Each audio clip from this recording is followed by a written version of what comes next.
heaven and hell. The heathen, so are peoples outside the church, in heaven. 2.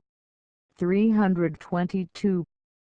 Among the Gentiles, as among Christians, there are both wise and simple. That I might learn about them, I have been permitted to speak with both, sometimes for hours and days. But there are no such wise men now as in ancient times, especially in the ancient church, which extended over a large part of the Asiatic world, and from which religion spread to many nations. That I might wholly know about them, I have been permitted to have familiar conversation with some of these wise men. There was with me a certain one who was among the wiser of his time, and consequently well known in the learned world, with whom I talked on various subjects, and had reason to believe that he was Cicero. Knowing that he was a wise man, I talked with him about wisdom, intelligence, order, and the Word, and lastly about the Lord. 2. Of wisdom, he said that there is no other wisdom than the wisdom of life, and that wisdom cannot be predicated of anything else. Of intelligence, that it is from wisdom. Of order, that it is from the supreme God, and that to live in that order is to be wise and intelligent.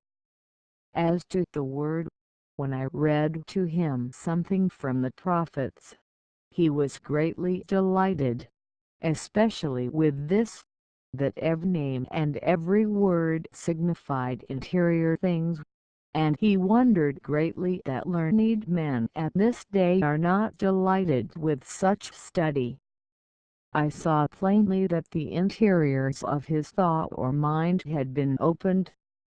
He said that he was unable to approach, as he perceived something more holy than he could bear, being affected so interiorly.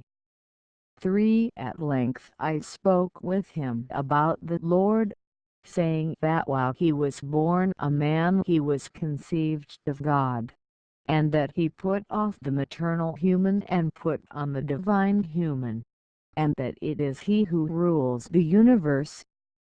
To this he replied that he knew many things concerning the Lord, and perceived in his way that if mankind were to be saved it could not have been done otherwise. In the meantime certain evil Christians infused various stumbling blocks, but to these he gave no attention, remarking that this was not strange, since in the life of the body they had imbibed unbecoming ideas on the subject, and until they got rid of these they could not admit such ideas as confirmed the truth, as the ignorant can. 323. It has also been granted me to talk with others who lived in ancient times, and who were then among the more wise. At first they appeared in front at a distance, and were able then to perceive the interiors of my thoughts, thus many things fully. From one idea of thought they were able to discern the entire series and fill it with delightful things of wisdom combined with delightful representations. From this they were perceived to be among the more wise, and I was told that they were some of the ancient people. So when they came nearer I read to them something from the Word, and they were delighted beyond measure. I perceived the essence of their delight and gratification, which arose chiefly from this, that all things and each thing they heard from the Word were representative and significative of heavenly and spiritual things. They said that in their time, when they lived in the world, Their mode of thinking and speaking and also of writing was of this nature, and that this was their study of wisdom. 324. But as regards the Gentiles of the present day, they are not so wise, but most of them are simple in heart. Nevertheless, those of them who have lived in mutual charity receive wisdom in the other life, and of these one or two examples may be cited. When I read the 17th and 18th chapters of Judges about Micah, and how the sons of Dan carried away his graven image, and Teraphim and Levi the Gentile spirit was present who in the life of the body had worshipped a graven image. He listened attentively to the account of what was done to Micah, and of his grief on account of his graven image which the Danites took away. And such grief came upon him and moved him, that he scarcely knew, by reason of inward distress, what to think. Not only was this grief perceived, but at the same time the innocence that was in all his affections.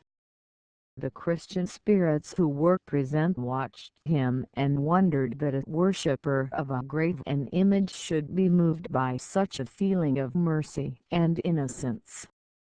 Afterwards, some good spirits talked with him, saying that graven images ought not to be worshipped, and that being a man he was capable of understanding this, that he ought, apart from a graven image, to think of God the Creator and Governor of the whole heaven and the whole earth, and that God is the Lord.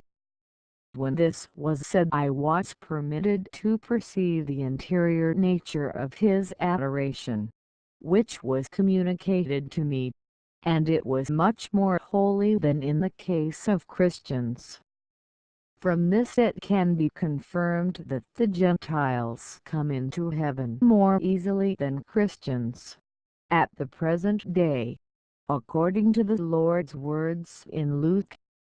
Then shall they come from the east and the west, and from the north and the south, and shall recline in the kingdom of God.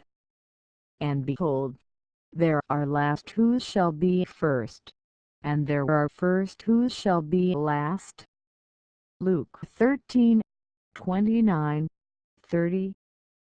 For in the state in which that spirit was, he could be imbued with all the things of faith and receive them with interior affection. There was in him the mercy of love, and in his ignorance there was innocence. And when these are present, all things of faith are received, as it were, spontaneously and with joy. He was afterwards received among angels. Next, I will read the heathen, who are peoples outside the church, in heaven. 3. Thank you.